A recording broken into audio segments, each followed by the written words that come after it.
to night, calm stories over rainy Minecraft, and everyone asks the same quiet question. Am I overreacting? You decide.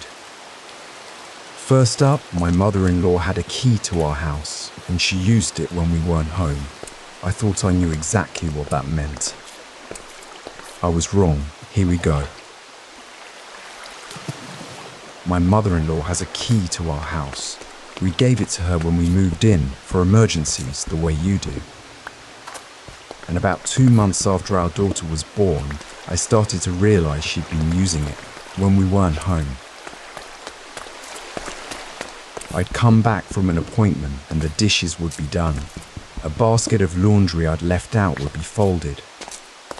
Small things, at first, that I told myself I was imagining. Then bigger ones. The chair from the kitchen would be in the nursery, pulled up to the crib. The baby monitor would be turned a different way than I'd left it. If you've ever had a mother-in-law with opinions, you know exactly where my head went.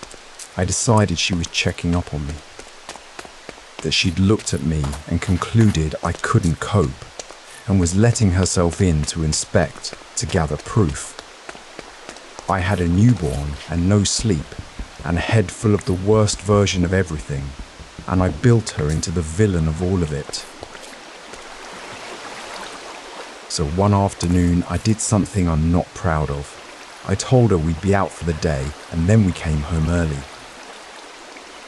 And her car was in the street, and I walked in ready for a fight. And I found her sitting in that kitchen chair in the dark of the nursery next to the crib while my daughter slept. While I, as far as she knew, was finally asleep somewhere too. Because that was the whole thing. She'd seen how grey I'd gone. She knew the baby only went down for an hour at a time, that I wasn't sleeping, that I was far too proud and too frightened to say out loud, that I was drowning. So she had been letting herself in during the day, quietly doing the chores that were breaking me, and then sitting by that crib so that, if the baby stirred, she would catch her first, and I could steal 1 more hour. And she always left before I woke, every single time, so that I would never once have to feel like somebody thought I couldn't do this on my own. She kept it a secret precisely because she knew that the moment I saw it as help, I would hear it as failing. So, was I overreacting, building my mother-in-law into a villain with a key? Completely. She wasn't inspecting me. She had quietly decided that the exhausted girl her son married was hers to look after now, and she was standing guard over me without ever letting me see it. She still has the key. I hope she uses it for the rest of her life. That story ends there. 1 key, 1 folded basket of laundry, and a woman letting herself in to give a drowning new mother a single hour of sleep. Use the key, Diane, anytime you like. At every Sunday dinner, my mother-in-law sets 1 more place than there are people. Nobody ever sits in it. The first time I noticed, I figured she had miscounted. The second time, I nudged my husband about it and he shrugged. He'd never noticed. By the 3rd time, I started paying attention, and that's when I saw it wasn't a mistake. She sets it last, on purpose, after all the others are down. Plate, fork, knife, folded napkin. Then she stands back and looks at it for a second before she sits. So I built a story about it, the way you do. My husband was with someone before me for years. Her name still comes up at holidays, always kindly, and I decided that empty plate was a little monument to her. The girl his mother had actually wanted, kept at the table forever, so I would never forget I was the one who showed up second. I carried that around for months. I went quiet on Sundays and told my husband it was work. Then one Sunday I came early, 40 minutes early on purpose to catch her at it. She was in the dining room with the good plates, humming. I asked her straight out who the extra place was for. She said it was for you. Then she explained it, still laying out forks, not looking up. She and I had a bad first year, then a worse second one. For 2 years I found reasons not to come. Work, a cold, a thing on Saturday that ran long, 104 Sundays. And every one of them she laid a place for me anyway. Plate, fork, knife, napkin. She never called to ask why I stayed away. She never said a word about it to my husband. She just kept the chair ready so that whenever I finally walked in, there would already be a seat that was mine and nobody would have to make a thing of it. I did walk in, eventually, and there it was. I remember thinking she must have guessed I was coming. She hadn't guessed. She had just never stopped.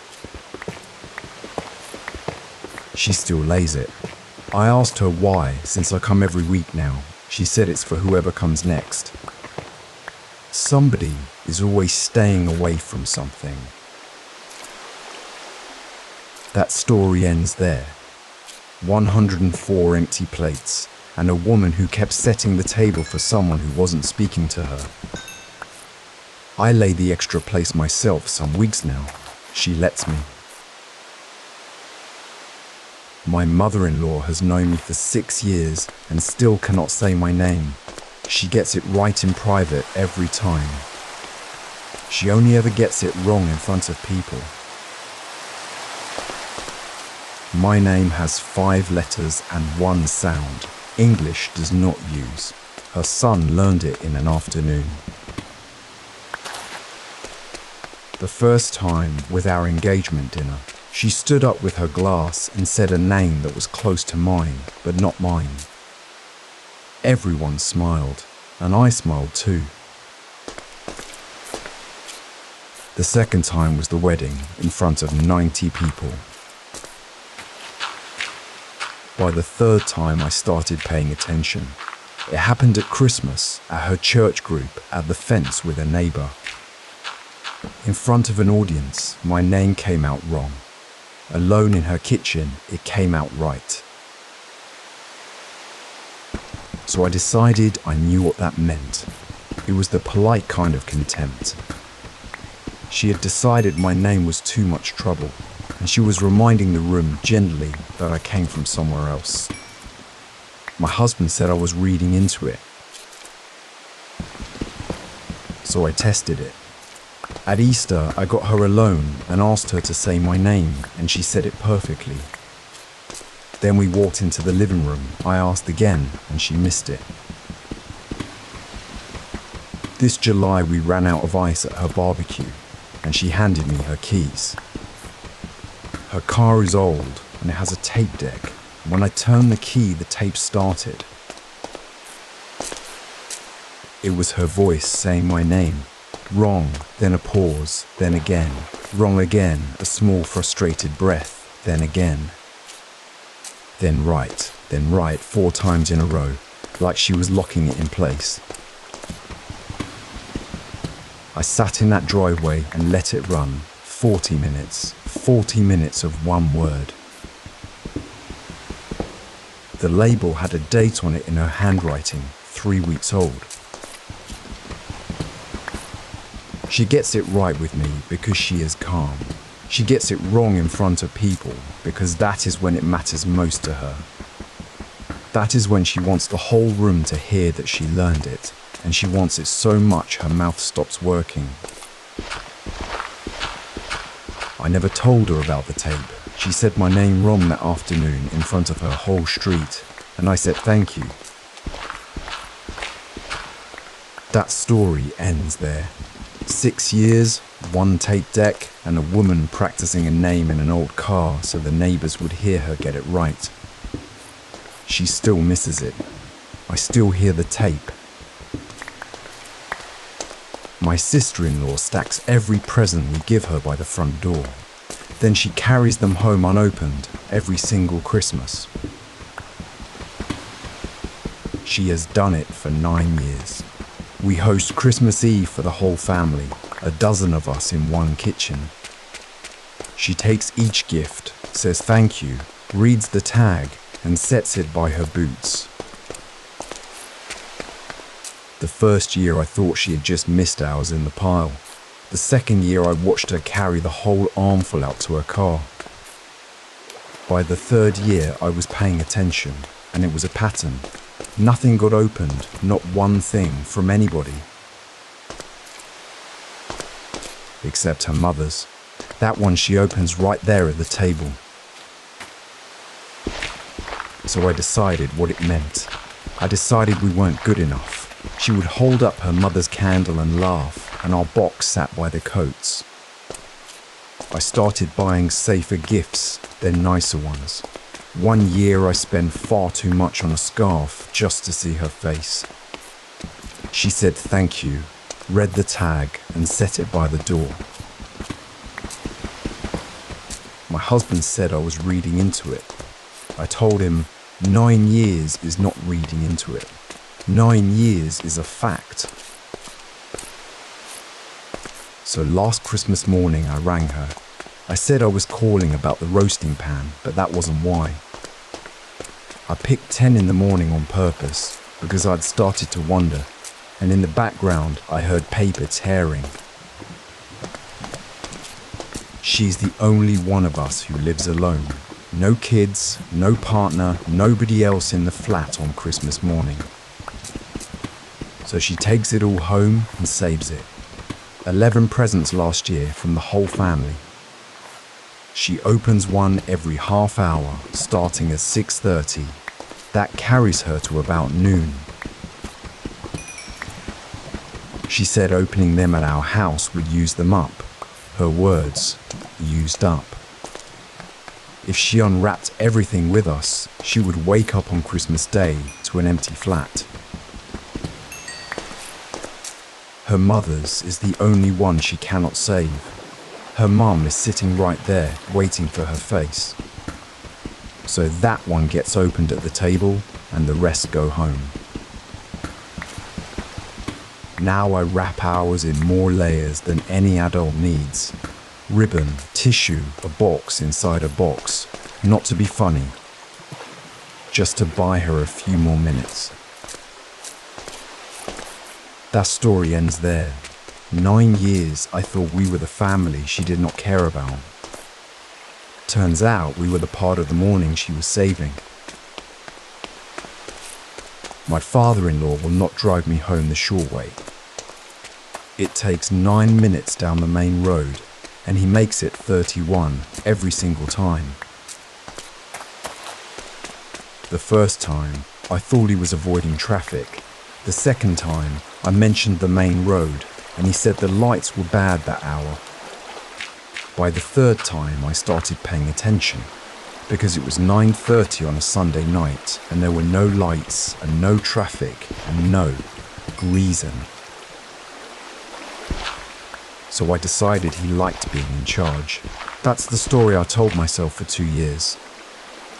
An old man who couldn't stand going back to his own quiet house, or who just wanted to be the one who decided.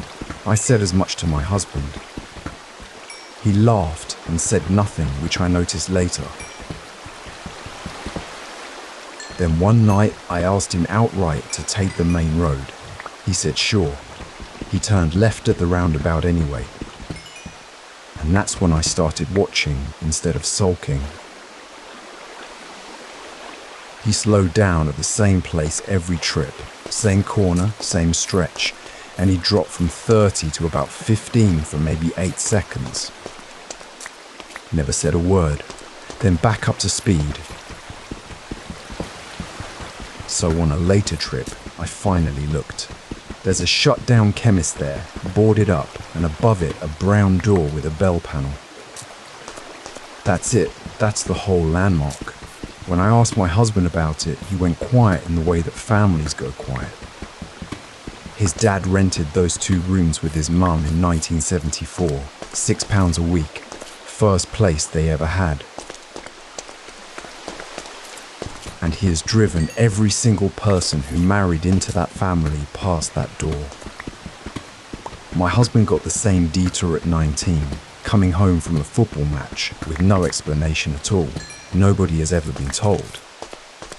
He just slows down, lets you sit in front of it for 8 seconds, and drives you home. 22 extra minutes, 52 years. It's the only welcome speech the man has. I never told him I know. I don't think you're supposed to. Now when he slows down, I stop talking and I look out the window with him. That story ends there. 9 minutes the fast way, 31 the right way, and a brown door nobody is allowed to mention. I have stopped suggesting the main road. There are 31 photographs in my mother-in-law's hallway, and not one of them has me in it. 5 years, and I have counted them more than once. The first time I noticed, I let it go. New frames go up slowly.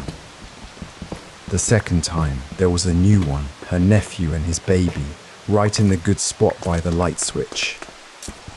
By the third time I started paying attention properly, I counted 31, her son at every age, his brothers, the dog they had when he was 10, even an old girlfriend in the back of a Christmas photo nobody had bothered to crop.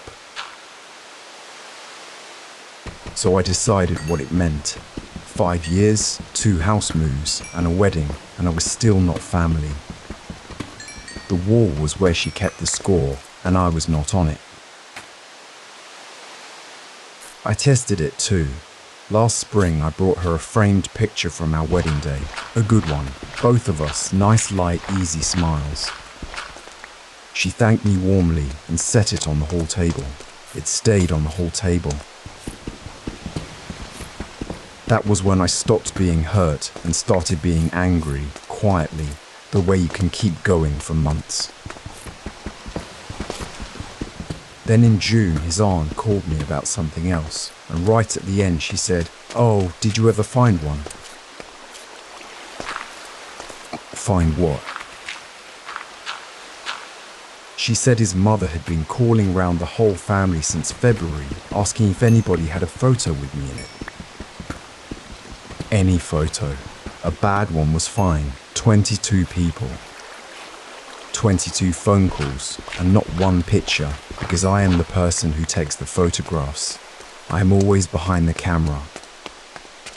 Every holiday, every birthday, every barbecue, me holding the phone, telling everyone to move left a bit. She had noticed I was missing from my own family's record. She noticed before I did. There is a 30-second frame in that hallway now. It went up in July. It is a photo she took herself at a barbecue without telling me. I am half turned away, mouth open, blurry, holding a bowl of potato salad. My hair is doing something unforgivable. It is a genuinely terrible photograph. It is my favorite thing in that house. That story ends there. 31 perfect pictures and 1 bad one, and only the bad one made anybody cry. She will not let me crop it, and I've stopped asking. My mother-in-law leaves me a voicemail at 4:20 every afternoon. I have never once picked it up. I work a shift that ends at 7:30, and my phone sits in a locker until then. So every evening I'd come out and find her waiting. One new message, 4:20 on the dot. The first time I meant to ring her back. The second time I felt guilty about the first time. By the third time I started paying attention, and then I stopped opening them. They piled up. My phone kept a little red number beside her name, and it kept climbing. I decided she was keeping score. 61 messages, none of them answered. I was certain she'd hand me that total one day in front of everyone. My husband said I was being unfair, and I told him he grew up with it so he couldn't see it. So I decided to test her. One afternoon I finished early and sat in the car with my phone face up on my knee. 20 past exactly, it rang. I let it go because I am a coward. Then I did the thing I'd avoided for 2 months. I pressed play. It was tomatoes. The price of them at the shop on her corner, which she found personally offensive. Then a bird that had sat on her fence all morning with white on its head. She didn't know what kind it was, and she liked it anyway. Then a neighbour's gate, which apparently squeaks. And at the end, no need to call me back, love. I listened to all 61 that week. 6 hours and 11 minutes of a woman talking cheerfully to nobody. Every message ended the same way. No need to call me back, love. I told my husband what I'd done, expecting to be embarrassed. He said she'd asked him years ago what time my shift finished. He said she worked out that if she ever asked me to ring back, I'd apologize for a solid week. So she built the one kind of contact that couldn't cost me anything. I still don't pick up, and she still calls at 20 past 4. I listen on the drive home now, one a night, like a small radio show for one person. That story ends there. 61 voicemails, one bird with a white head, and a woman who found the only way to talk to me that asked for nothing. My brother-in-law laughs way too hard at my jokes, only at family dinners, and only at the ones that aren't any good. The first time, I thought he was being polite. The second time, I made a joke about a parking space, and he laughed like I'd said something brilliant. By the third time I started paying attention. It only happened at that table. Sunday dinner at my wife's parents' house, never at a bar. Never at a birthday, just there. So I decided he was mocking me. I want to name that out loud because I believed it for 2 years. It felt like Big Brother teasing with a smile on it. Laugh loud enough at the in-law trying to be funny, and everybody hears the trying. I tested it. A friend of mine had a barbecue, and my brother-in-law came along. I told the worst joke I own, the one about the dog and the lawnmower. He smiled. That was it. A normal smile from a normal man. 2 Sundays later, same house, same table, I told that exact joke again. He put his fork down and laughed until he had to wipe his eyes. So I did the math on the drive home. We have that dinner every other Sunday. 4 years of it. 104 dinners, and he's laughed at every single joke I've ever made at that table. Everyone. He has never missed. I asked my wife what her brother's deal was. She went quiet for a block. Then she told me he'd said something to her years ago after one of those dinners. He'd been watching me get talked over. Every time. I'd start a sentence and someone would start a louder one. He told her that somebody in that house was going to laugh at me, and if it had to be too loud to land, fine. He has never laughed like that anywhere else in his life. He isn't a loud man. He built a loud laugh on purpose, and he only uses it in one room.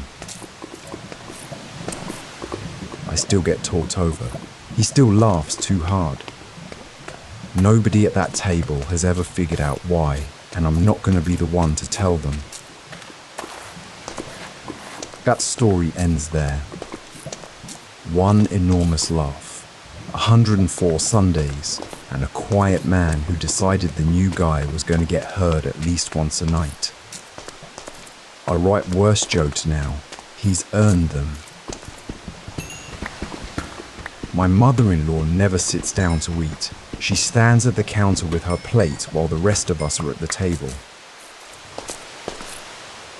The first time, I thought she was still cooking. The second time, I pulled out a chair for her and she waved me off.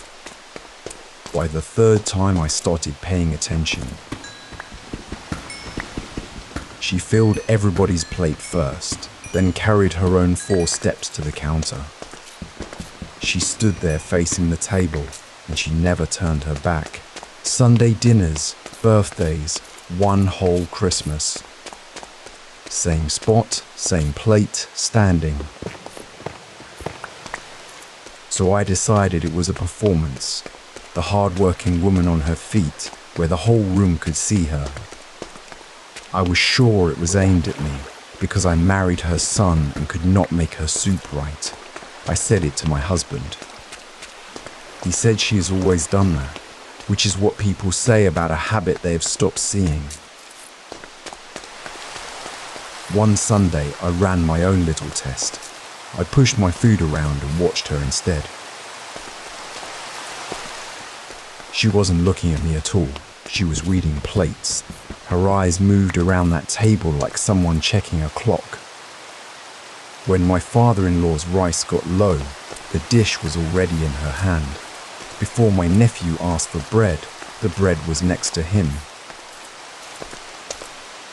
I timed her, because by then I couldn't help it. From the moment we sat down to her first bite was 31 minutes. Her food was cold, and it always is. She says that's how she likes it now, which is the kind of thing you say after enough years. Later, I asked her straight out why she never sits. She said that from the counter you can see the whole table. Then she laughed at herself and told me the rest. She waited tables for 22 years. Same diner, 6 days a week, most of it on the dinner shift. You learn to read a table before it knows what it wants, she said, and you learn it on your feet. She fed strangers for a living, and the people she loves most get the same service whether they ask for it or not. She has tried sitting. She spends the whole meal half up out of the chair anyway, so she stopped pretending. She still stands, and I've stopped trying to move her. Now I fill her plate while she isn't looking, set it on the counter, and sit down. That story ends there. One cold plate, 31 minutes, and a waitress who never quite clocked out of looking after people. Some nights I stand up at the counter with her, and honestly, it's not a bad spot. My mother-in-law gave me her mother's bread recipe on a handwritten card the week after the wedding. I have made that bread for 4 years, and it has never once come out right. Mine comes out heavy, dense in the middle, pale on top, fine if you toast it and don't think about it. Hers comes out tall and soft, and the smell fills the whole house. Same card, same oven even. I've made it in her kitchen. The first time it failed, I blamed myself. The second time, I blamed my yeast. By the third time, I started paying attention. Every time it went wrong, I'd call her about it, and she'd talk me through it, and she'd sound almost pleased. So I decided she had left something out, on purpose. It's an old story, you've probably heard a version of it. The family recipe goes to the daughter. The son's wife gets the copy with a hole in it. The real thing stays on her side, in her kitchen, in her handwriting. I was the outsider with the bad card. I decided to test it. I asked if I could come over and watch her make it. She said yes. I stood at the end of her counter with the card in my hand and followed along, line by line. She warmed the milk on the stove until it steamed. Then she set the pot aside for 10 minutes to cool before she touched the flour. That step is not on the card, not a word of it. While she was washing up, I opened my phone and counted 31 calls. In 4 years, I had called that woman 31 times about one loaf of bread. I said, "You left it out, didn't you?" She didn't turn around. She kept her hands in the water and said yes. She said she couldn't think of another way to make sure I'd have a reason to ring her. Her son calls on Sundays and talks about the car. She said she'd rather be the woman with the bad recipe than the mother nobody phones. She wrote the whole thing out properly that night on a fresh card with the milk step in capital letters. My bread comes out right now. Tall and soft every time. I still call her about it anyway, and lately I call about nothing at all. That story ends there. One missing step, 31 phone calls, and a woman who was never guarding the recipe, she was guarding the phone. My mother-in-law has not been inside our house in 3 years. She leaves things on the front step, rings the bell, and drives off before we can get there, even in the rain. The first time, it was a bag of tomatoes from her garden. I thought she was in a hurry. The second time, it was soup, still warm, with the lid taken down. By the third time, I started paying attention. Then, it was every week. A bag of nails my husband had mentioned needing.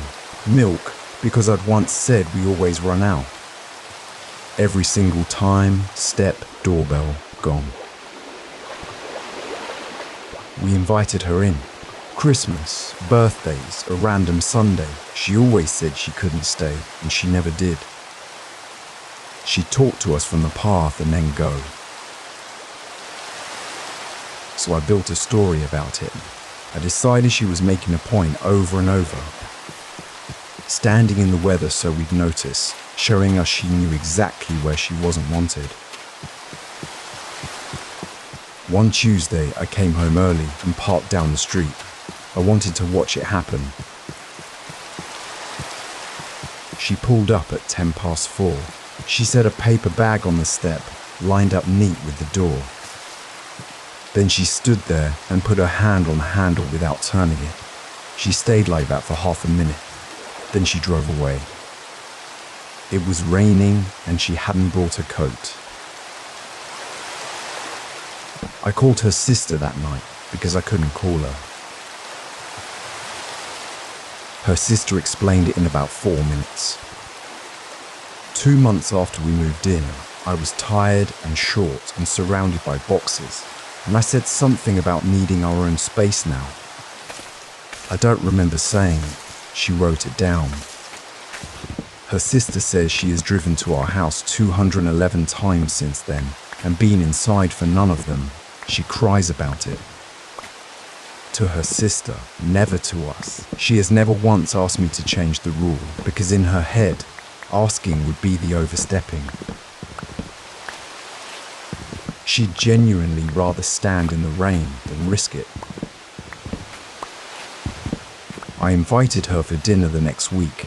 I had to say it 4 times before she believed me. She came, and she kept her coat on all evening, like the invitation might run out. She still leaves things on the step.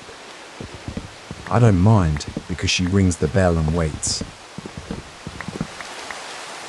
That story ends there. 3 years of soup on a doorstep, all from one tired sentence about boxes. The coat comes off around dessert now. There's a chest freezer in my mother-in-law's garage that she changes the subject about. You can ask her what's in it, and somehow you end up talking about her neighbour's fence. The first time I thought I'd just caught her mid-thought. The second time I put my hand on the lid and she stepped in front of it. Not hard, just a small step sideways, and then a question about my job. By the third time, I started paying attention. She kept a folded towel on the lid so nobody would set a drink there. She ran an extension cord out to it from the kitchen because she would rather trip over a cord than unplug that thing by mistake. And she never once opened it while we were in the house. Every family has a hoarder, and I had decided she was ours. I said it out loud to my husband. A padlocked stash of the good stuff, kept back from the rest of us on principle. The steaks, the nice ice cream, whatever she thought we hadn't earned. So I tested it. I drove over early on a Saturday before anyone was expected and offered to help her defrost it. Free labor. Hard to say no to. She went very quiet and then she said okay. We lifted the lid together. 94 containers. Everyone dated in black marker, stacked in rows like a small library. 3 months of dinners. She had known about the hip surgery since March. She hadn't told one person, not her son, not her sister, nobody. And every evening since, she had cooked one extra thing and put it away. Because she knew what was coming. People would come to look after her. They'd finish work, drive over, and stand in her kitchen wondering what on earth to feed her. She decided that was not going to happen. She was going to be a woman being helped who was somehow still doing the feeding. We had the whole surgery conversation sitting on the garage step. She cried a little, which I had never seen. I don't think she has fully forgiven me for finding out 3 weeks early. The surgery went fine. She's walking better than she has in years. The freezer is down to about 40 containers now, and she's already talking about filling it back up. That story ends there. 94 labeled containers, and one woman who could not stand the idea of being fed. I've stopped asking what's in the freezer. Now I just bring her more markers. My father-in-law hands me a folded newspaper clipping every time he visits. Coupons mostly, and offers on tires. The first time, I thought it was sweet. He pressed it into my hand at the door and said nothing about it. The second time, it was money off a garden centre. By the third time, I started paying attention. He never gave one to his son, only me.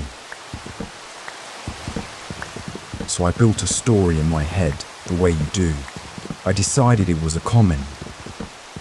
4 years of being handed money off vouchers by a man who owns 2 cars outright.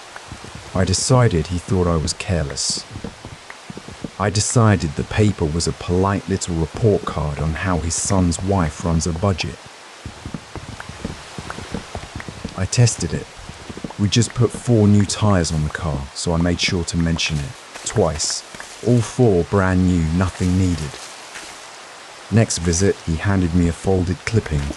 Offers on tyres. That was the bit that stopped me. It had nothing to do with me at all. It never had. I told my husband about it, half laughing. I admitted I had kept every single one. They were in the drawer by the kettle, because I could never quite bin them. We tipped the drawer out on the table and counted them. 206 pieces of folded newspaper. My husband went very quiet. Then he told me his granddad did the same thing to him. Every Sunday, a bit of paper folded into his hand at the door. A crossword, a football table, a coupon for something he didn't need. 30 years of that, right up until he died. Nobody in that family has ever managed the sentence, "I thought about you this week," so they hand you paper instead. That's the whole message. He'd been saying it to me since the second time we met, and I'd been reading it as an insult. I still don't read the clippings. I don't think you're meant to. But they go in the drawer now, and I say thank you like I mean it, because I do. Last month, I tore a recipe out of a magazine and folded it into his hand at the door. He put it in his coat pocket and said nothing at all.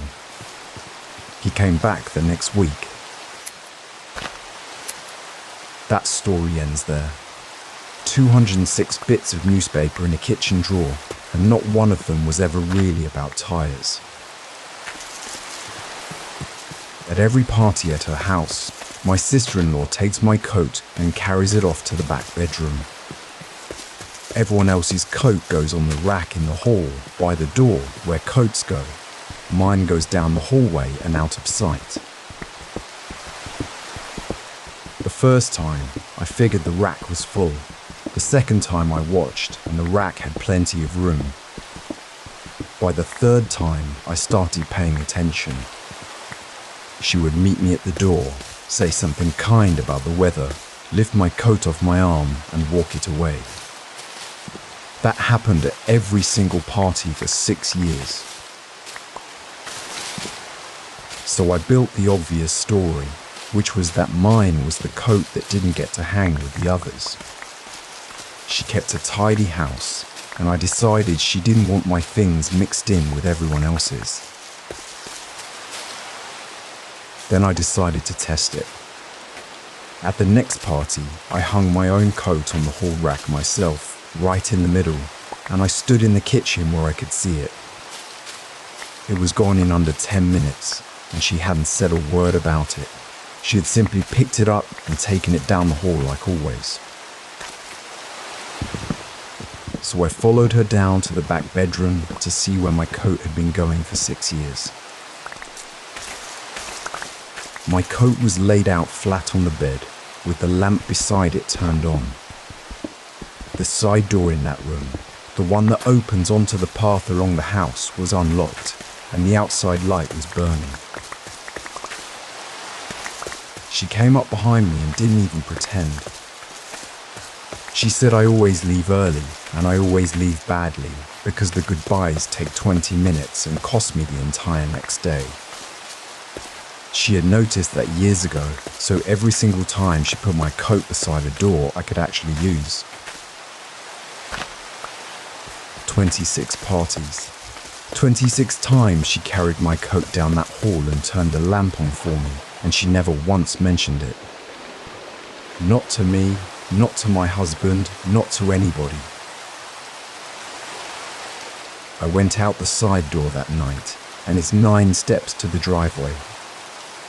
I texted a thank you from the car, and she wrote back about the weather.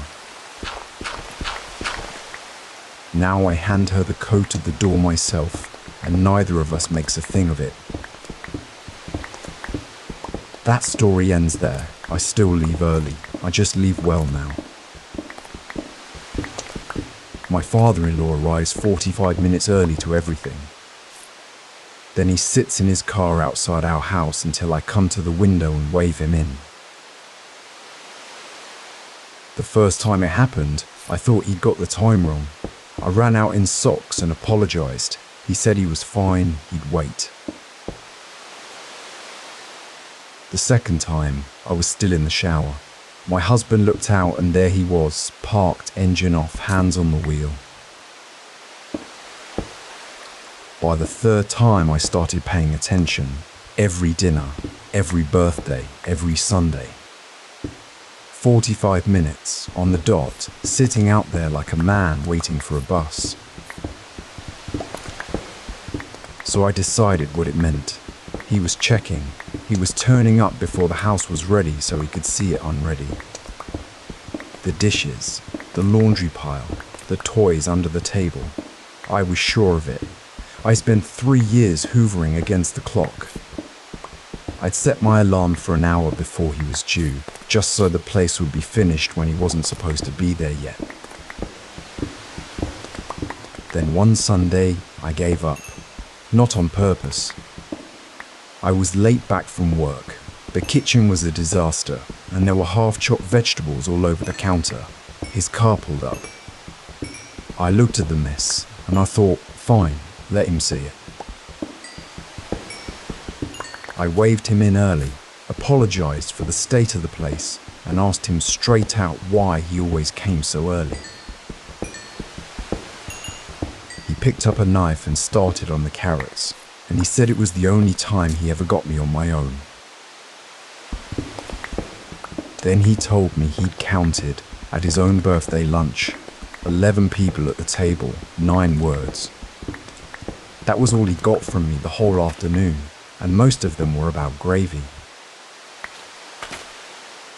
He said he'd rather sit in a messy kitchen and actually talk to me than walk into a finished room and get 9 words.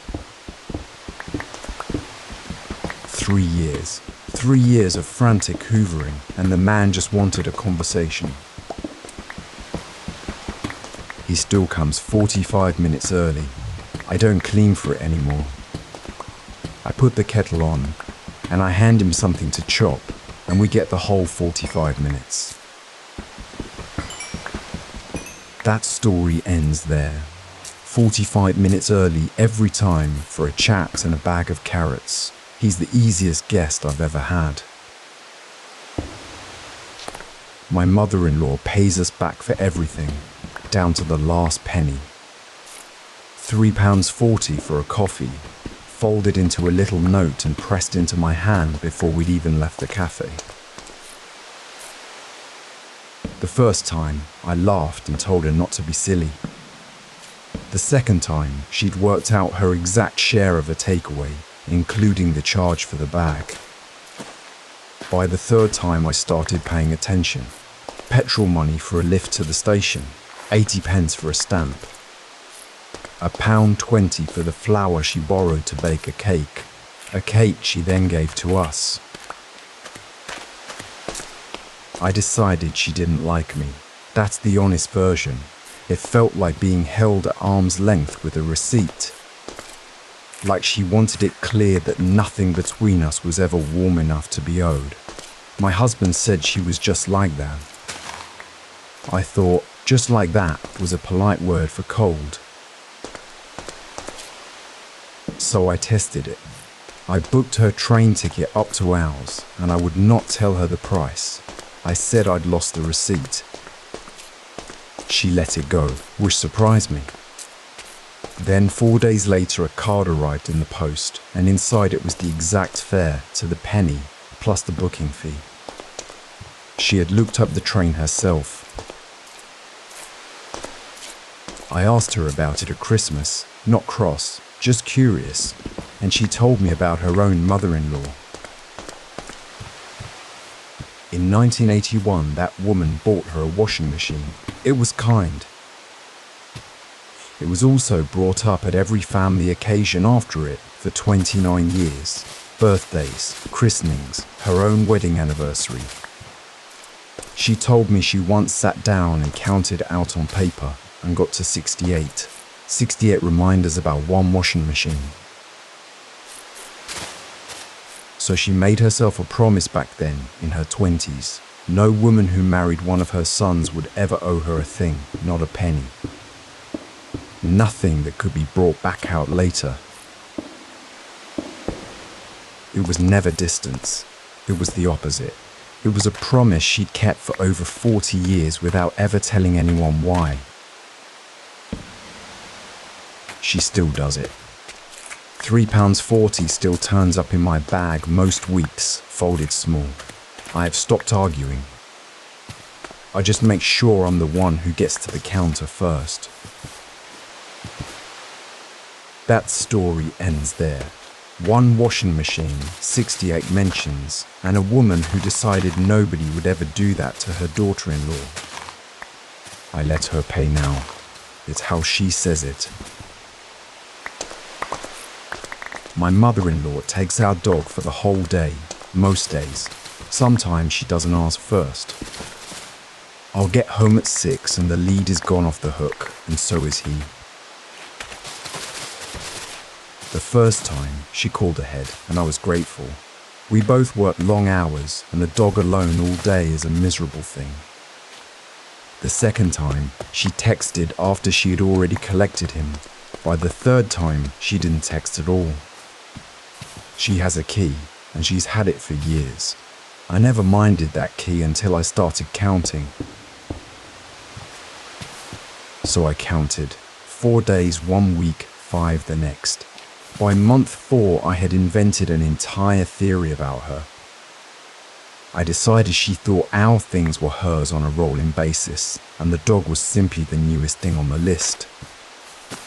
Borrow the ladder, borrow the roasting tin, borrow the dog. I said as much to my husband. He asked me to leave it. I didn't. So I came home early on a Wednesday to catch her at it, and the house was empty. He always came back with mud up his legs, so I drove towards the allotments. I found them near the water tap. She had him on a short lead, talking to him the whole way. She looked tired, and she also looked like she had somewhere important to be. I asked my husband's aunt about it that weekend, and she explained it immediately. In January, the doctor told my mother-in-law to walk 4,000 steps a day. Her blood pressure, her knees, all of it. She has not missed a single day since. The route is a loop past the allotments, 2 miles, 48 minutes, 7 days a week. But she will not go on that walk for herself. She has never once in her life done a thing entirely for her own benefit. A dog waiting at the door, though, that she will get up for. That's a job, and that's somebody else needing something from her. She has never been able to say no to that. And she genuinely believes she is helping us. She says it every time. I'll take him off your hands. Now I hang his lead on the low hook by the door, so she doesn't have to reach. I've never mentioned the steps. That story ends there. 1 borrowed dog, 2 miles, 48 minutes, 7 days a week, and a woman who can only look after herself by accident. She still doesn't ask. I still don't mind. My father-in-law bought my son a shirt for the team this family has spent 60 years despising. He handed it over at the boy's birthday party in front of all 3 of his brothers. Looking back, it started weeks before that. The first time, he asked me what my dad did for a living. The second time, he asked what my dad was like on a Saturday. By the third time, I started paying attention. He was asking about my father, who died before he could meet him, and he only ever asked when my wife was out of the room. So when the shirt came out of the bag, I thought I knew exactly what it was. His brothers laughed, and one of them said the boy was ruined now. My father-in-law didn't laugh, and he didn't explain himself either, and I read that as guilt. I decided he was making a joke out of the half of my son that came from me. I called it a dig out loud in the car on the way home. The shirt went in a drawer and stayed there 2 weeks. Then I remembered all those questions, and I rang my mother to test it. I asked if his dad had ever been in touch with her. She went very quiet. She said, "Oh, love, he phoned me in March." He had asked her one question in a few different ways. Which team did my father follow? Then he told her why. He'd been in my son's bedroom, and he'd looked at the scarf on the door, the mug, the little flag, the bedtime books about the club. He counted 22 things. 22, and every single one of them came off his side of the family, not one from mine. He asked my mother not to tell me. He said the boy should just have it, no fuss. So he stood in that living room and let his brothers laugh at him. 60 years of that rivalry, and he took the joke without a word. The shirt is out of the drawer now. My son wears it. He's 4. and he doesn't know what it means. He only knows Granddad picked it out. His uncles still bring it up. Granddad still doesn't explain, and I still haven't told him I know because I think he'd rather I didn't. That story ends there. One shirt from the wrong team, 22 things in a small bedroom, and a granddad who took the joke instead of explaining. My dad would have loved him for it. My father-in-law has a second phone. He steps outside to answer it. It's a cheap little handset, and it lives in his coat pocket. Same coat, same hook by the door. When it rings, he stands up, walks out to the patio, and turns his back to the window. The first time, I didn't think anything of it. The second time, months later, I noticed the coat. By the third time, I was paying real attention. Each time he'd go mid-meal, mid-sentence. Always outside, always with his back to us, and the calls were always short. Then he'd come back in, pick up his fork, and finish the sentence like nothing had happened. I want to be honest about where my head went.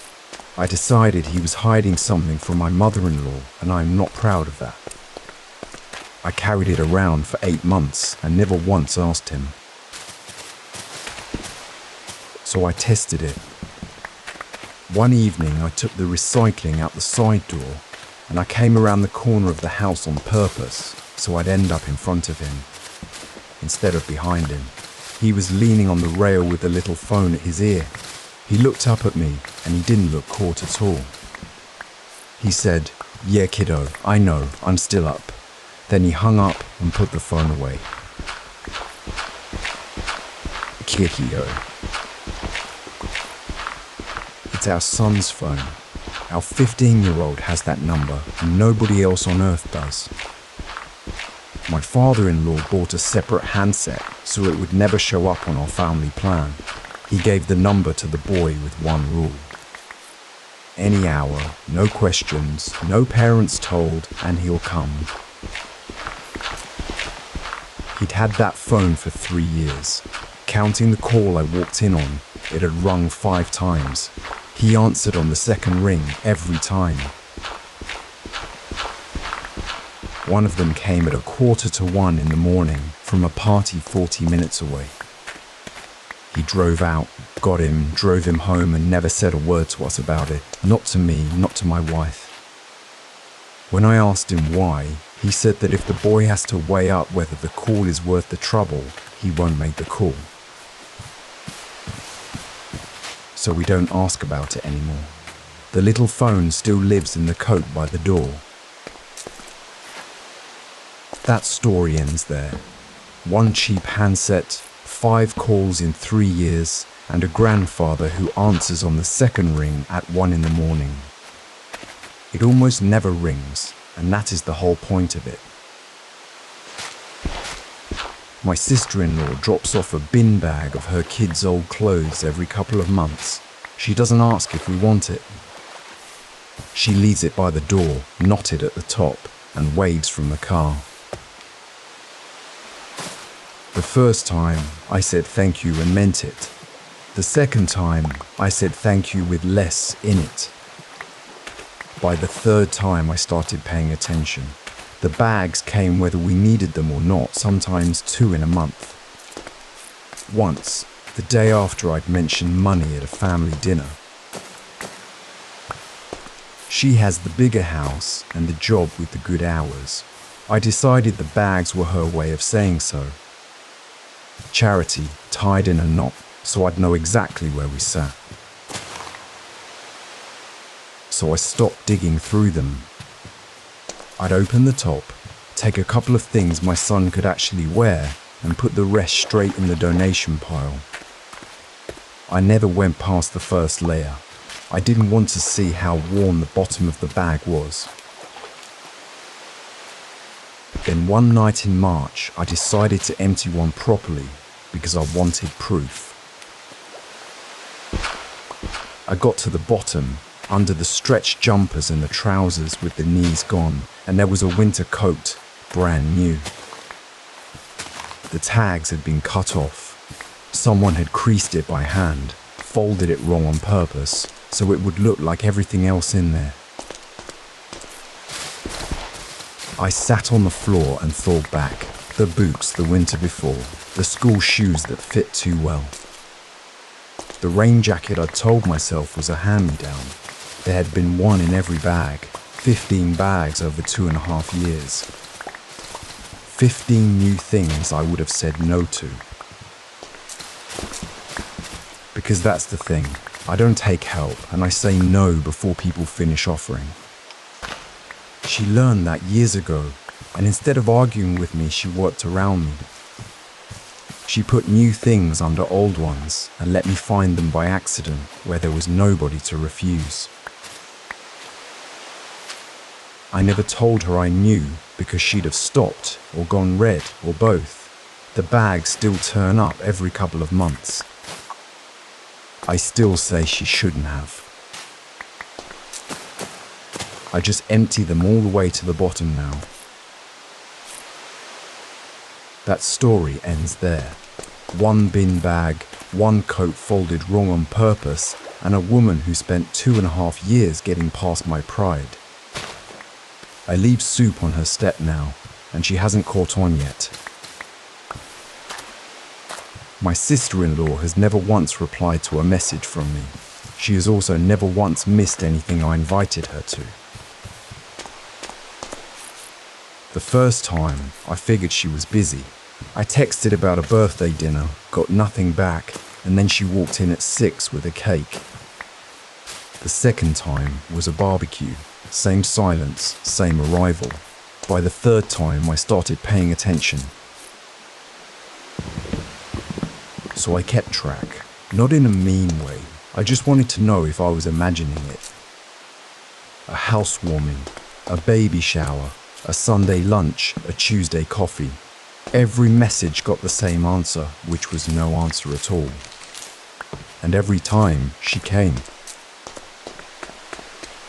There was one odd thing I noticed and let go. When my youngest was in hospital overnight, she didn't text me.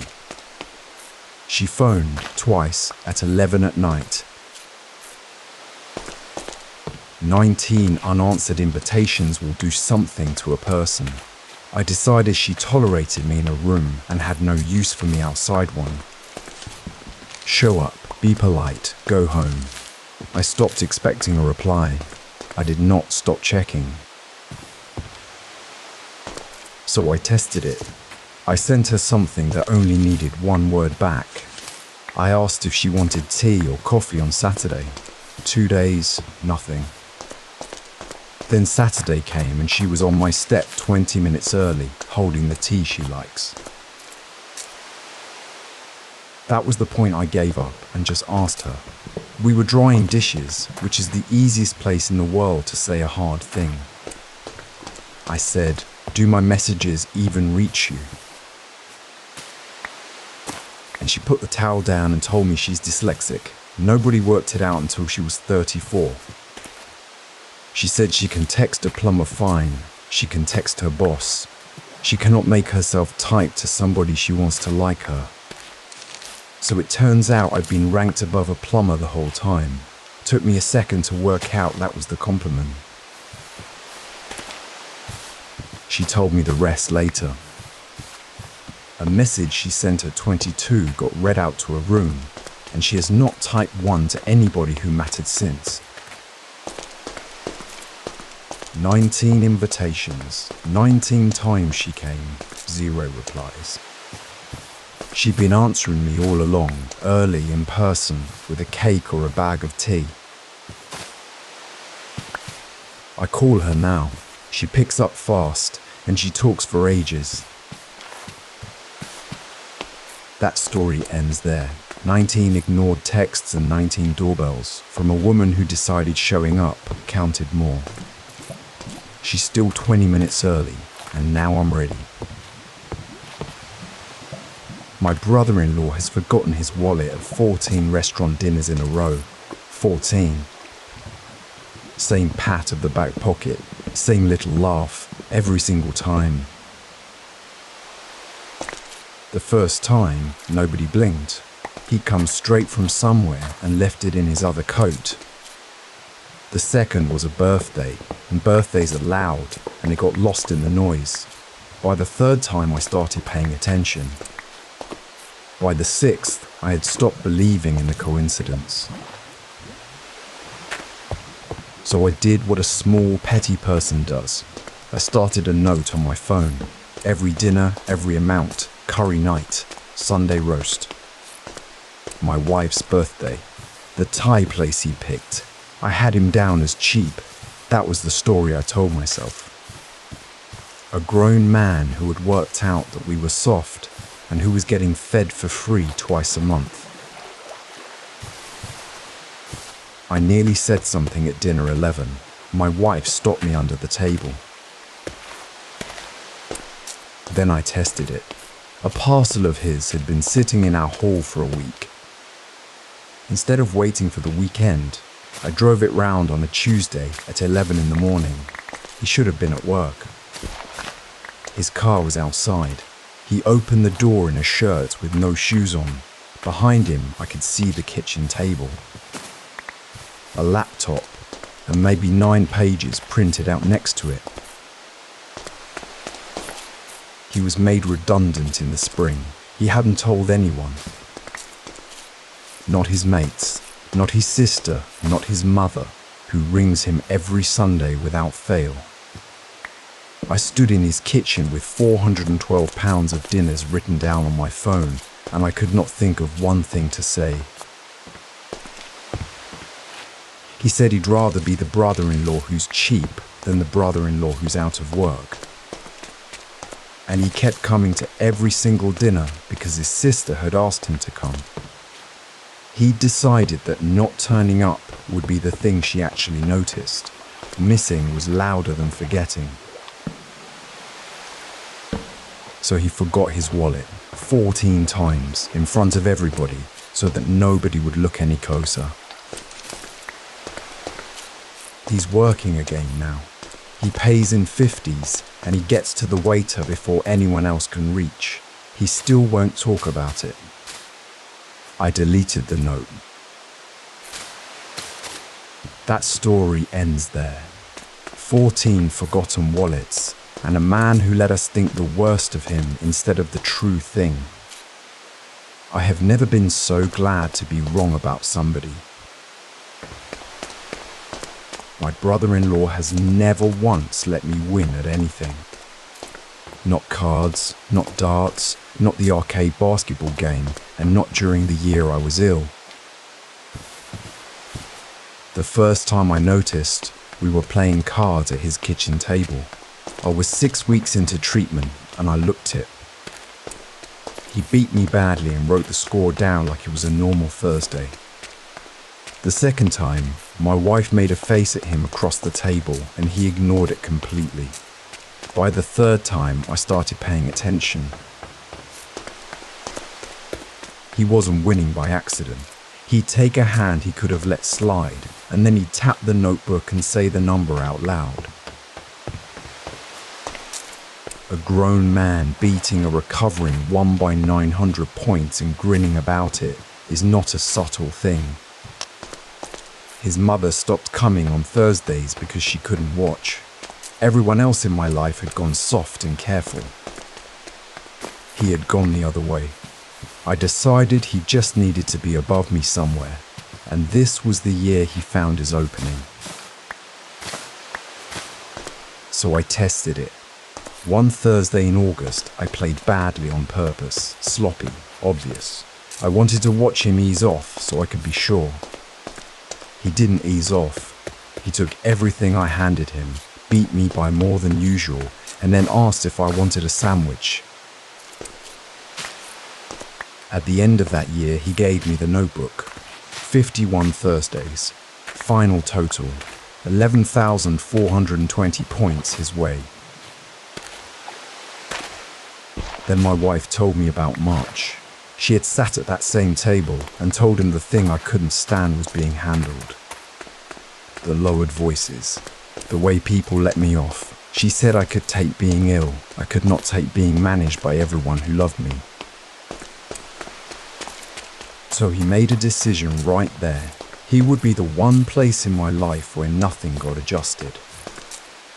No soft voice, no easy hand, no letting me off. He played me flat out every Thursday for a year on purpose. That chair was the only chair I sat in where I wasn't sick. We still play.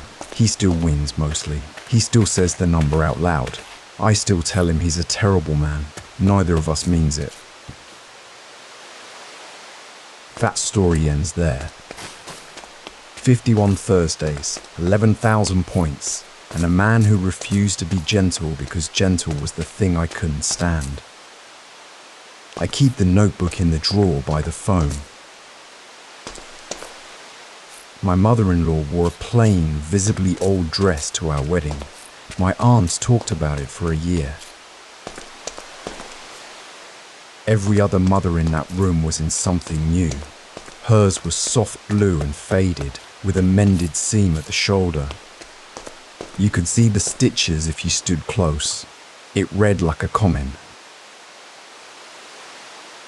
The first time it came up was at the reception. One of my aunts leaned in and asked kindly if his family was doing okay for money. The second time was a week later, over the photos. My mother went quiet at the group shot and said, "Well, at least she came." By the third time I started keeping count. Easter, a birthday lunch, a whole year of small comments, all about one dress.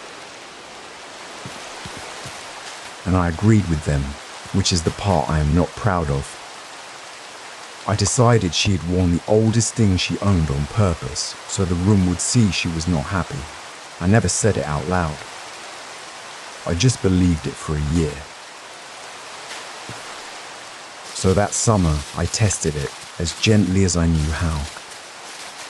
We were at their house, and I asked if finding a dress for our wedding had been any trouble.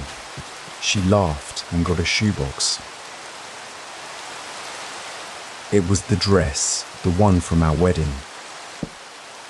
There she was on a church step in 1979 in soft blue with a mended seam at the shoulder. Her own mother was married in it before her. Her grandmother before that. Sewn inside the hem were 3 dates in 3 different threads, 1931, 1954, 1979. It had been taken in twice and let out once. It is the only thing that family has ever handed down. No house, no ring, one dress. And 2 months before our wedding, sitting by her mother's bed near the end, she promised to wear it for her son. Nobody told me. I asked my husband why he never mentioned it, and he looked at me like I had asked why nobody mentions the sky. It never came up. Nobody thought it needed saying. So I told my aunts. A few of them felt terrible. One still says a wedding calls for something new. The dress is back in her closet now, in a cotton bag, waiting for whoever needs it next. That story ends there. One plain dress, 3 dates in the hem, and a promise made in a quiet room that nobody at the wedding knew about. My father-in-law leaves the room the moment anyone taps a glass. Every single time. A spoon hits a wine glass. Somebody stands up, and his chair is already empty. The first time I saw it was at his sister's anniversary. He'd gone out for air, I thought. The second time was a christening, and he missed the whole toast and came back after the clapping. By the third time I started paying attention, and then I started counting. Our wedding, 2 more anniversaries, a retirement lunch. Every speech, the same corridor. So I decided he was making a point. That was my assumption, and I said it out loud to my husband more than once. I thought he stood in a hallway to tell us, quietly, that he did not approve. Not of the marriage, not of the baby, not of me. Because who walks out on a wedding toast unless they want you to see them go? At his brother's 60th, I followed him. I gave it a minute, then went out after him, ready to have a conversation I'd been rehearsing for 2 years. He was by the coats, standing very still with his eyes shut. He wasn't sulking, he was trying. He's been going deaf in crowds for 9 years. Not in a quiet kitchen, in a room. Give him 40 people, cutlery, music and a microphone that squeaks, and the words come apart into noise. He knows someone is speaking. He can't tell what. And he hates the part where everyone leans in and shouts the good bits at him twice, so he goes before that can start. My husband told me the rest in the car. His dad asks him afterwards to write out what was said, all of it, in full, on whatever's to hand. There is a biscuit tin in the back of his wardrobe with 43 folded pages in it, napkins, the back of a menu, a pharmacy receipt with tiny writing around the edges, 9 years of speeches he was never actually in the room for. Ours is on the back of an order of service. He'd underlined my father's line about the two families becoming one. He still leaves, he always will, but now I know what he's doing out there in the corridor. He's waiting for the version he can read. That story ends there. 43 folded pages in a biscuit tin and a man who never missed a single word in the end. My mother-in-law keeps putting things in my garden that I did not put there. Plants. Small ones, always at the back, always while I'm at work. The first time it was rosemary. I figured it was a bird, or the old owners, or me forgetting something I'd bought. The second time it was a gooseberry bush, and I know I have never bought a gooseberry bush in my life. By the third time, a knee-high stick of a shrub near the fence, I started paying attention. I'd picked every plant in that bed myself. I chose the colours. I moved 2 things twice to get the spacing right. So I decided I knew what was happening. My garden was being corrected, slowly, politely, into her garden. She would never say a word about it. She'd just keep planting until my beds looked like hers. I told my husband. He said she means well. People say that about a mother-in-law, and it has never once made anyone feel better. So I tested it. I took a Friday off and stayed home. She came through the side gate at 9:30 with a plastic bag and a hand trowel, and she was already kneeling in the dirt before she saw me at the window. She didn't make an excuse. She sat back on her heels and said, "This one is my mum's lilac." Then she told me the rest. Every plant she'd put in was a cutting, taken by hand from the garden of a house that was sold in 2009, her mother's rosemary. Her mother's gooseberry, which has never fruited and never will. She has been carrying that garden across the county in plastic bags, 1 root at a time, ever since. She keeps a notebook, 23 cuttings in 9 gardens over 11 years, her sister's place, 2 cousins, a neighbour who had been kind to her mum. I asked why we got the lilac. Everyone else got herbs and odd little bushes. We got the one thing that actually flowers.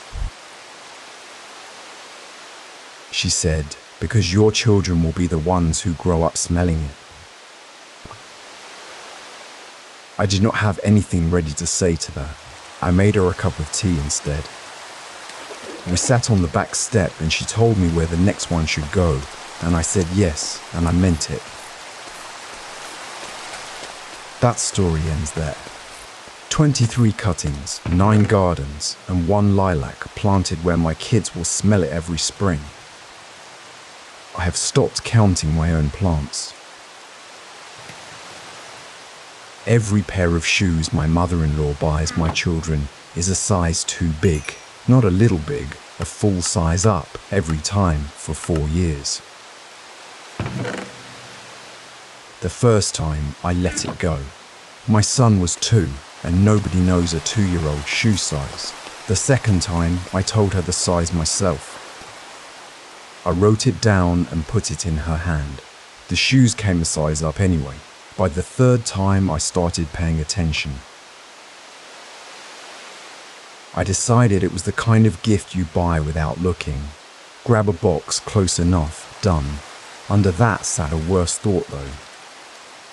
Buying big felt like a note about me, like their actual mother never checked, never measured, never noticed toes going tight. So I tested it. Before her next visit, I said both sizes out loud twice and asked her to repeat them back. She did, perfectly, both of them. The shoes arrived that Friday, 1 size up, both pairs. What settled it was the hallway. I came around the corner and found her kneeling by the door, my daughter's new shoe on my daughter's foot. Her thumb pressed at the toe, feeling for the end of it, the way you test a peach in a shop. So I asked her, right there, my daughter still balanced on one leg, and she told me she has done this for 40 years. Not just for my 2, her sister's kids, the neighbour's kids, 2 foster boys who stayed 1 winter in the 80s. 31 children have come through that house, and everyone left in shoes a size too big. Her own shoes pinched from the age of 6. She never said a word about it, not to her mother, not to a teacher, not to anyone. Saying it out loud meant money the house did not have, so she curled her toes under and said they were fine. She buys big, so no child in her hallway ever has to decide whether to mention it. I stopped correcting her after that. The kids clomp for a season, then grow into them by spring.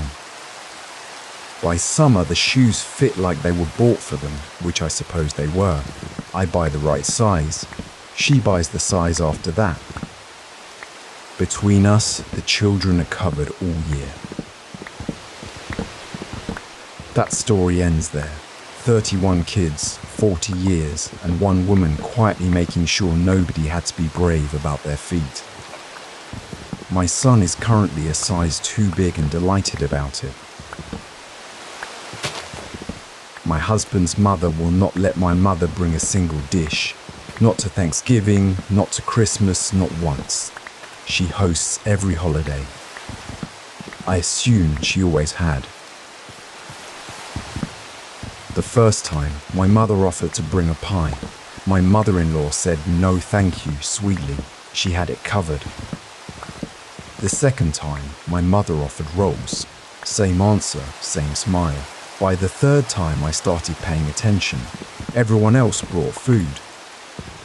My husband's sister brought a salad. His aunt brought wine and a cake. My mother brought flowers, because years ago my mother-in-law had told her the flowers were her job. Nobody else touched them. So I decided I knew what that meant. I decided my mother's cooking wasn't good enough for that dining room, and the flowers were a polite way of saying it. That's what I believed for 4 years. I'd watch my mum set her flowers on the counter and feel something hot behind my ribs. Last Thanksgiving, I finally tested it. I called my mother-in-law 2 weeks early and asked, straight out, if my mum could bring her sweet potatoes. There was a pause on the line. Then she said, "Honey, please don't ask her that." And then she told me, my mother's oven had been dead for 4 years, 4 years. She was too proud to say it out loud to anybody, including me, her own daughter. She'd mentioned it once in passing to my mother-in-law, a woman she had met 4 times back then. My mother-in-law worked it out right there and started hosting every holiday, because if she didn't, my mother would have to. And the flowers were never a leftover. They were a job handed out on purpose, so my mother arrived every time with exactly what she'd been asked for. 4 years, 11 holidays. 11 bunches of flowers on that counter, and nobody ever asking why she didn't cook. My mum's oven got fixed in March. I paid for it. She let me, eventually. My mother-in-law is still hosting. When I offered to trade off, she said she'd gotten used to it. Then she asked if my mum would bring her sweet potatoes this year. She said it lightly, like it had just occurred to her. My mum said yes. She's keeping the flowers too. That story ends there. 11 holidays, 1 dead oven, and a woman who gave my mother a job so she'd never have to explain. Some people protect your pride so quietly you spend years thinking they're the problem. My in-laws claimed Christmas Eve before my husband and I were even engaged. 8 years later, they have never once offered to swap. The first time, I thought it was just how the calendar fell. We were still dating. His mother said, "We do Christmas Eve," and that was that. The second year, I noticed nobody asked us. By the third year, I started paying attention. Christmas Eve is the good one. That's the night with the candles, and the church service, and the good glasses that sit in the cabinet all year. My side of the family got the afternoon of the 26th. Everybody tired, half the food gone. Somebody always leaving early to beat the traffic. So I built them into the villains.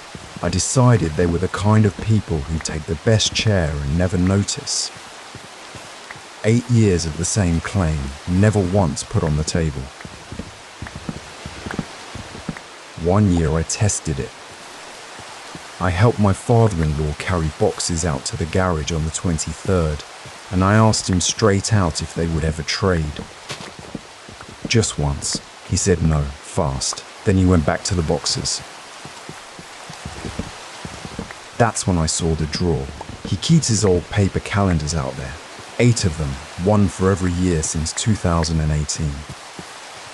Every December 24th is circled. Every December 25th has a line drawn through the box.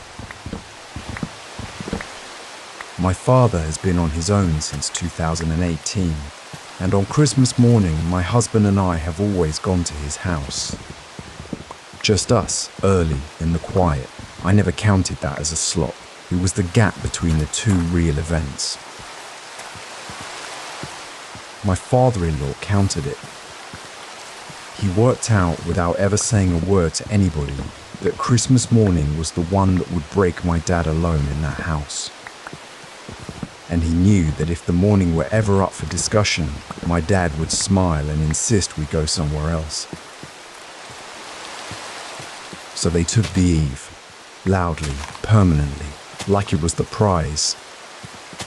That way, the morning was never anyone's to give away, and nobody would ever have to hand my father anything. I have never told him I know. We still go on the eve. I just get there early now, and I help him reach the good glasses down. That story ends there. 8 circled calendars, 1 crossed out morning, and a man who grabbed the best night of the year so my dad would never have to be offered. 1. He would tell you he just likes the candles. My father-in-law drags my dad out to golf every Thursday morning. 4 years of this now, and my dad comes home tired and complaining every single time. The The first time, I thought it was a nice gesture. New family, 1 round of golf, fine.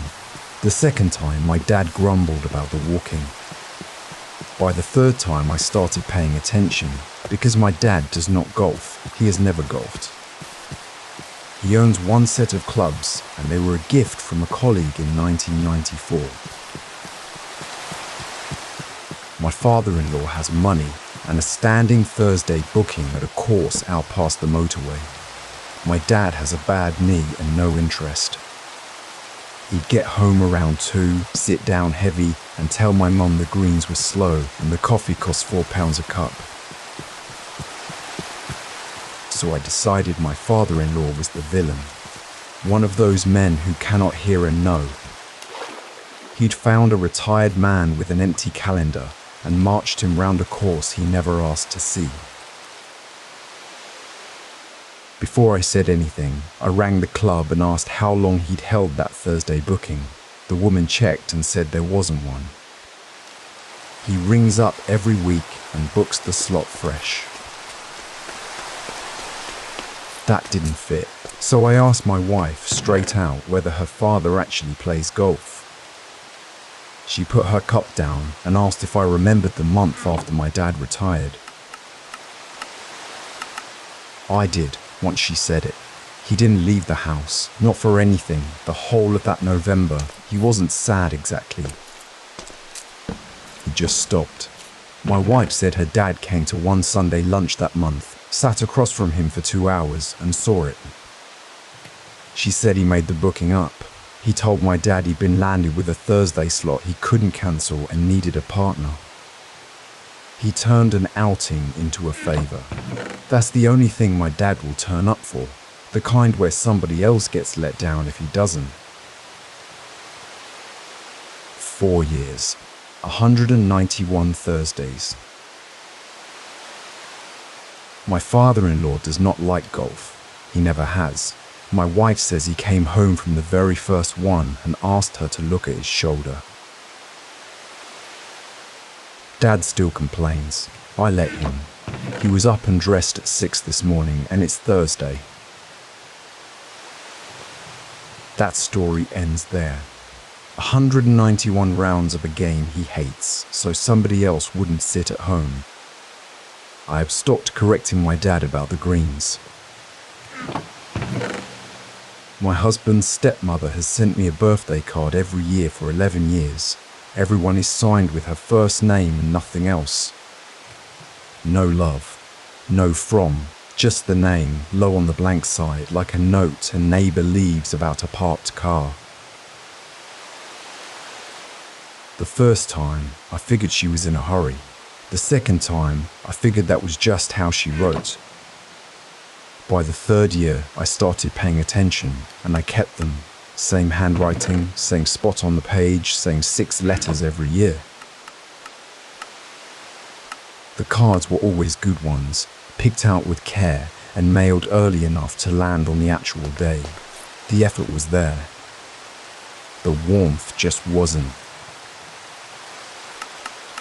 So I decided I knew what she was doing. She was covering herself. A card is proof, and proof is what you send when you don't want to be the woman who forgot. I told myself she liked me exactly enough to not be accused of anything. This spring my card came, right on the day, signed the same way, so I ran a small test. My husband keeps his old birthday cards in the desk, years of them, and I went and looked at how she signs his. Same name, same spot, nothing else. That night I held mine up to him and asked why. 11 years, I said, and she still won't give me a love. And he went quiet. Then he told me. 22 years ago, he was 14. His mum had died the year before. This woman had just married his dad, and she was trying, and he hated every bit of it. She sat down with a birthday card for him and asked what she was allowed to sign. She meant it as a real question. He said, "Just your name." She has never changed it. Not once. In her head, that instruction still stands, and it isn't hers to take back. He told her what he could handle, and she has never gone past it.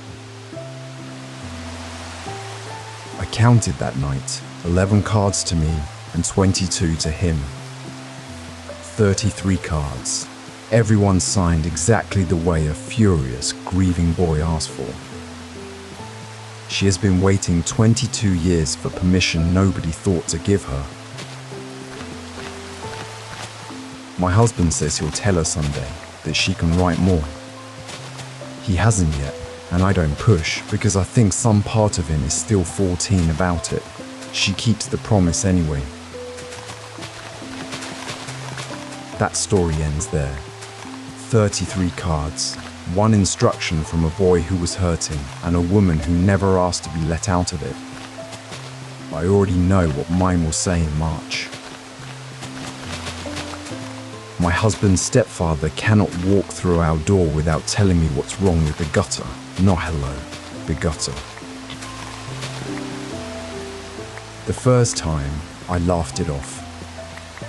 He came in for Sunday lunch, took his coat off, and said the downpipe on the side was sitting proud of the wall. The second time, it was the pointing near the back step.